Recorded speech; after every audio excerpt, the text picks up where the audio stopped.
Welcome back to A Midnight's Tale. Tonight's story is about a monster, or rather, Victor Frankenstein's greatest creation. In our tale, Victor far exceeded in his endeavors of resurrection, and the taboo of immortality followed. It seems he accomplished his goal after all, but is it what he expected? Enjoy and have a terrifyingly good night. Rawr!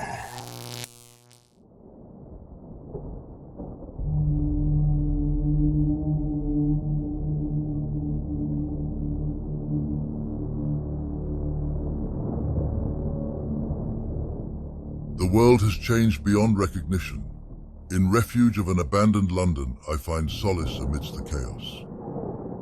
My hideout is a sanctuary, a place where the past meets the present.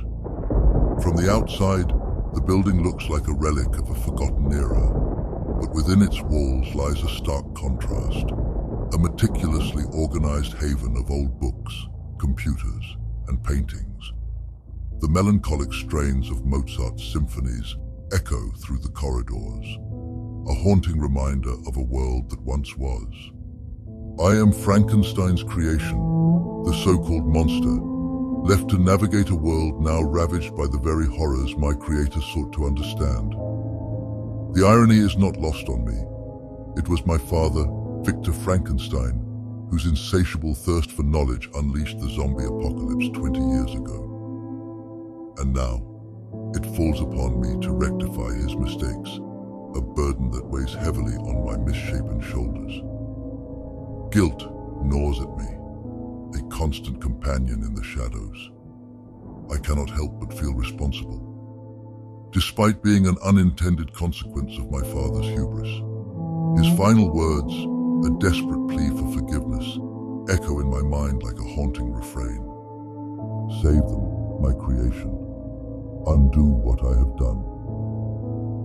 I prefer the cover of night, especially nights when storms rage and the sky weeps. The thunder masks my movements, and the rain obscures my grotesque, towering figure. On such nights, I venture out into the desolate city to gather resources for my experiments. The streets are dangerous, filled with creatures born of the apocalypse, violent human factions, and of course, the zombies, the mindless, ravenous beings that were once human. But the storm keeps them at bay, allowing me to move undetected. My hideout is more than just a refuge. It is a laboratory where I strive to undo the wrongs of the past. Here, I work tirelessly with the assistance of Igor, my father's former servant. Igor was once a man, but in a cruel twist of fate, he is now a brain floating in a liquid-filled aquarium, connected to a computer. His voice, though synthetic, is a comforting presence in my otherwise solitary existence.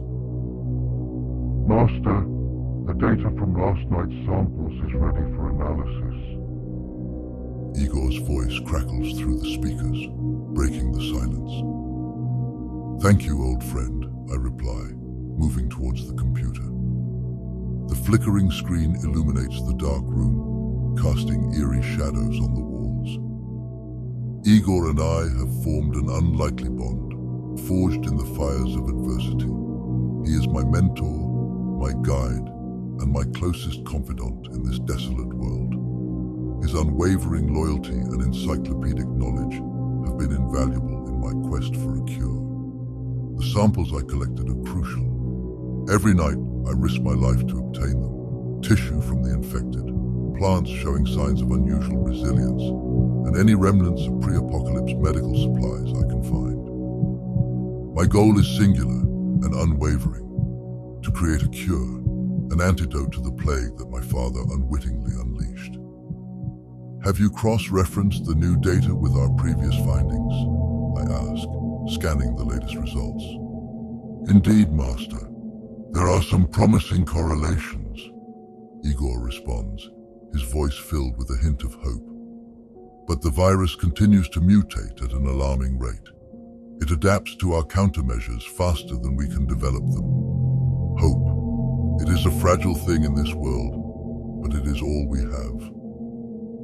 As I delve deeper into the data, I'm reminded of the enormity of the task before me. The virus that has decimated humanity is unlike anything seen before. It mutates rapidly, adapting to every countermeasure we devise. But I cannot afford to falter. Too much is at stake. Flashes of my past life intermingle with the present, haunting me with glimpses of a world long gone.